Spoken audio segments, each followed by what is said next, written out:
In a world of constant noise, there is a specific kind of silence that some people carry with them, not as a burden but as a deliberate choice.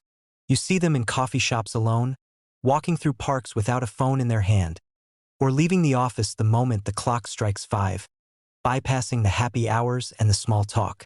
Society often labels them as lonely, or perhaps even broken. But if you look closer, you'll find that the absence of a crowded social circle isn't always a sign of social failure. Often, it is the natural byproduct of a very specific, high-level psychological makeup. Think back to the last time you felt the crushing weight of a social obligation. That feeling of preparing a mask to wear, rehearsing lines for people you don't particularly like, and returning home feeling more drained than when you left. For most, this is just the price of admission for having friends. But for a certain group of individuals, that price is simply too high. They aren't hiding from the world because they are afraid of it. They are avoiding the world because they have found something more valuable within themselves. This isn't about being an introvert or having social anxiety. This is about a radical alignment of personality traits that makes the standard social life feel like a distraction rather than a reward. By the time we finish this journey today, you will understand the 5 hidden traits that define those who walk alone, and you will see why their solitude might actually be their greatest competitive advantage. The first trait that defines the friendless by choice is an uncompromising level of intellectual independence. Most social groups function as echo chambers. To belong, you must agree. You must adopt the group's humor, their grievances, and their worldview. For the person who values truth over harmony, this is an impossible trade-off. They possess a mind that refuses to outsource its thinking. When you don't have a tribe to protect your ego, you are free to follow the evidence wherever it leads, even if it makes you unpopular. Is it better to be surrounded by people who agree with a lie, or to stand alone with the truth? This leads directly into the second trait, a chronic low tolerance for superficiality. In the modern world, 90% of human interaction is phatic communication, speech used to perform social tasks rather than to convey meaning. How are you? Fine, and you?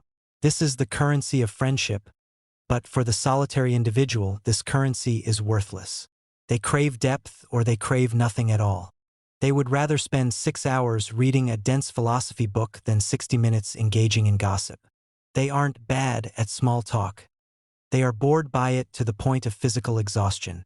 They see time as a non-renewable resource, and to spend it on the trivial feels like a slow form of suicide. Ask yourself, when was the last time you had a conversation that actually changed the way you see the world? The third trait is perhaps the most misunderstood, a high internalized reward system.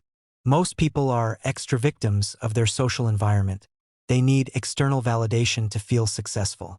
They need the like, the compliment, and the good job from a peer. Those who have few friends usually have an internal compass that is far more powerful than their external one. Their sense of worth is generated by meeting their own standards, not the standards of a group. This makes them incredibly dangerous in a professional or creative sense, because you cannot control someone who doesn't care if you like them. They are fueled by the work itself, not the applause that follows.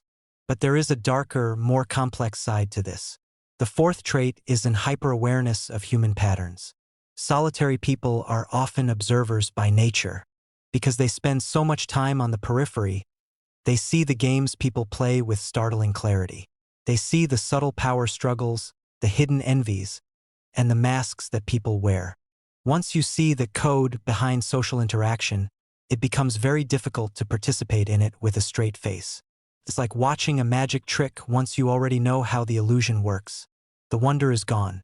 They don't have friends because they can see the expiration date on most friendships before they even begin. Are you staying in your current circle because you love them, or because you're afraid of what you'll find in the silence? The fifth and final trait is a deep-rooted need for autonomy. Friendship, by definition, requires compromise. You go where the group wants to go, you eat what the group wants to eat. For the solitary person, their freedom is their most sacred possession. The thought of having to check in with someone or manage the emotional expectations of a friend group feels like a cage. They value the ability to pivot their life at a moment's notice. This isn't selfishness. It's a devotion to a personal mission. They realize that to do something truly great, you often have to move at a speed that a group simply cannot sustain.